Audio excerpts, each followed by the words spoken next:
পুলিশকে যে কাজ করার জন্য একটা নির্দিষ্ট সময় দিতে হয়, তাদেরকে একটা চিত্রনাট্য তৈরি করে দেওয়া হয়েছে। রনি ভাই, আপনার সাথে আমরা তো স্বরাষ্ট্র উপদেষ্টা কিংবা সরকারের কথা বলছিলাম, ঠিক তারপরেই আবার আমরা দেখলাম যে ওসমান হাদি মারা যাওয়ার পরে বাংলাদেশের দুটি শীর্ষ গণমাধ্যমে হামলা হলো, দুটি সাংস্কৃতিক যে আমাদের বলা হয় দুটি খুব প্রতিষ্ঠান, বড় প্রতিষ্ঠান, সেখানে হামলা হলো। সেই হামলাকারীর সঙ্গে যারা জড়িত সেখান থেকে প্রায় 31 থেকে 40 জনকে গ্রেফতার করতে পারলো 24 থেকে 48 ঘন্টার মধ্যেই। কিন্তু হাদি হত্যা হলো, আরও বেশ কয়েকটি ঘটনা হলো আমরা দেখলাম, সেগুলোতে আবার গ্রেফতার করতে পারলো না। মানে একদিকে পারলো, একদিকে পারলো না। এটি কোনো কি রাজনীতির বার্তা আছে এর মধ্যে? না, প্রথমত যে আমাদের দেশের পুলিশ, তাদের কিন্তু অনেক সুনাম আছে। এই কারণে হলো আমাদের দুটো প্রতিষ্ঠান কিন্তু খুব ঐতিহ্যবাহী। একটা হলো যে আমাদের বিজিবি যেটা আছে, যেটা সাবেক বিডিআর, তো এই প্রতিষ্ঠান অত্যন্ত প্রাচীন, একদম ভীষণ রকম প্রাচীন এবং খুব ইফেক্টিভ একটা প্রতিষ্ঠান।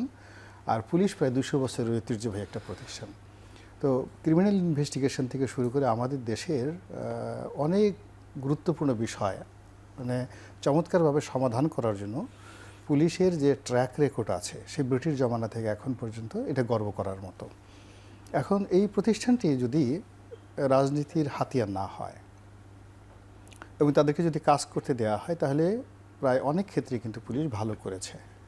তো এখানে যেটা আমরা দেখলাম যে পুলিশকে যে কাজ করার জন্য একটা নির্দিষ্ট সময় দিতে হয়, কিন্তু সেই সময়ের আগেই তার সামনে একটা মানচিত্র তৈরি করে দেওয়া হয়েছে যে এই হলো মানচিত্র। তারপরে তাদেরকে একটা চিত্রনাট্য তৈরি করে দেওয়া হয়েছে। এখন সমস্যা হলো কি জানেন, আমাদের দেশে রিয়েলিটি কি বড় ব্যাপার নয়, ব্যাপার হলো গল্পে কি লেখা আছে ওটার উপর কিন্তু মানুষের সেন্টিমেন্ট কাজ করে, মানুষ গল্প শুনতে পছন্দ করে। এখন হাদি হত্যাকাণ্ডের সঙ্গে যে রিয়েলিটিটা আছে, বাস্তবতা আছে, এমন স্পর্শকাতর অনেক বিষয় থাকতে পারে।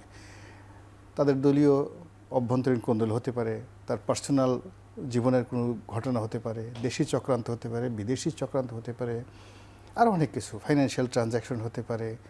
মানে একটা হত্যাকাণ্ডের মতো ঘটনা যখন ঘটে, তার পিছনে একটা বিরাট কারণ থাকে।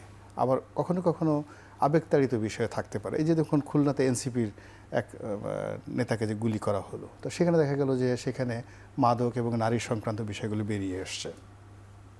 তার জন্য পুলিশকে যদি ওই এনসিপির ঘটনাতে যদি আপনি এরকম একটা গল্প তুলে দিতেন, মানে খুলনাতে যে ঘটনাটা ঘটলো, যে এরকম একটা গল্প, খুনি এই পদ্মা ভারতে চলে গেছে, এই করেছে এবং এই খুনির চেহারা, এই স্কেচ, এই দাঁড়িয়ে আছে, এটা ইত্যাদি ইত্যাদি, তখন দেখবেন যে এই যে আসল ঘটনাটা পুলিশ যেভাবে খুব দ্রুত সময় উদ্ধার করতে পেরেছে খুলনার ক্ষেত্রে, এটা হতো না।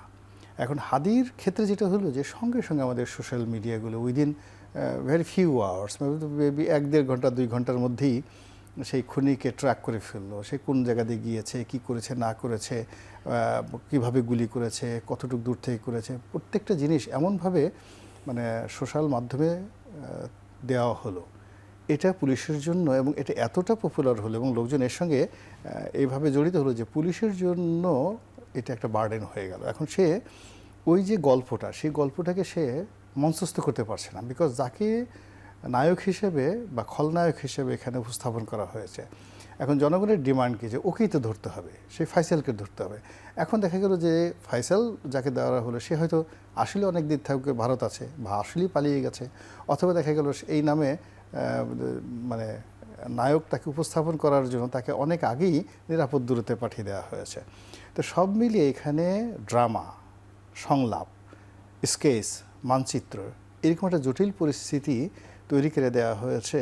এবং আমাদের অতীতে দেখেন কিন্তু যাকে দেওয়া হয়েছে সে তো ওসমান হাদির পাশে ছিল, তার অফিসের ছবি দেখা গিয়েছে, ওসমান হাদির এরপর থেকে সে আর নাই।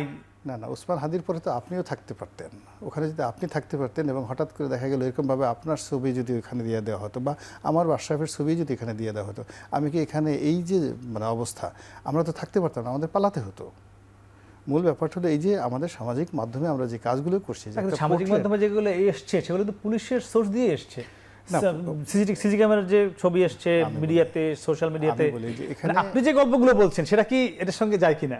না, আমি তো গল্প বলছি না। আমি আসলে কি মনে হয় রনি ভাই যে অনেকগুলো বিষয় বললো, এখানে যে বিষয়গুলো কোনো গল্প একটা জিনিস হচ্ছে যে আমরা কি চাই, মানে খুনি অথবা হত্যা চেষ্টাকারী যেই হোক, সে যদি ঘনিষ্ঠ বন্ধুও হয়, তার রাজনীতির লোকও হয়, বিরোধী মতের লোকও হয়, আপনি সাংঘাতিক অবজেক্টিভ ড্রিভেন হবেন, আপনি তদন্ত করবেন, অনুসন্ধান করবেন এবং আমরা মুখিয়ে থাকব যে তার পরিচয়টি সামনে আসুক। একদমই। এই হাদি হত্যাকাণ্ডে কিন্তু এই ব্যাপারটি পেশাদারিত্বের সাথে ঘটেনি এবং আমি মানে সোশ্যাল মিডিয়াতে অনেকে অনেক কিছু বলতে পারেন, কিন্তু যার দায়িত্ব পুলিশের তদন্ত করা, গ্রেফতার করা, আততায়ীকে ধরা, তাদেরকে আমরা সামনের সারিতে দেখতে পাচ্ছি না।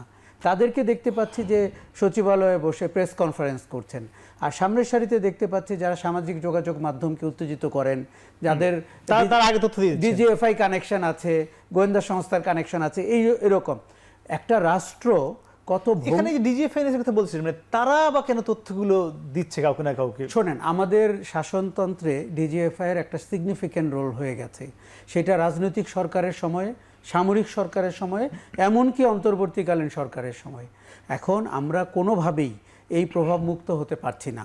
কারো কারো যখন অ্যাক্সেস থাকে, আমরা প্রায় বলি এটা কি ডিজিএফআই এর খেলা কিনা। আপনি খেয়াল করে দেখেন, রাজনীতির মাঠেও দলবদল, দল সোশ্যাল মিডিয়া বলছে এই অভিযুক্ত তাদের হাতে আছে কিনা, তাদের হাতে আছে কিনা, নানান শঙ্কা শোনা যায়। এটা কখন বেশি হয়? যখন সরকারটি দুর্বল হয়, যখন সরকার খেই হারিয়ে ফেলে, যখন সরকারের সক্ষমতা থাকে না।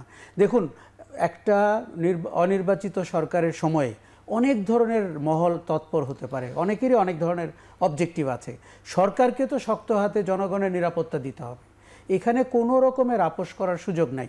আমরা সরকারটিকে দেখতে পাচ্ছি সবচেয়ে নির্লিপ্ত, সবচেয়ে অদৃশ্যমান, এবং সে কারণে এসব গল্প ডালপালা ছড়াচ্ছে বাকি তা স্বাভাবিকভাবে আপনার কাছে গল্প ছড়াবে এবং আপনি এমন সব গল্পে মোহিত হতে শুরু করবেন যার সাথে হয়তো বাস্তবের সম্পর্ক কম। একদমই।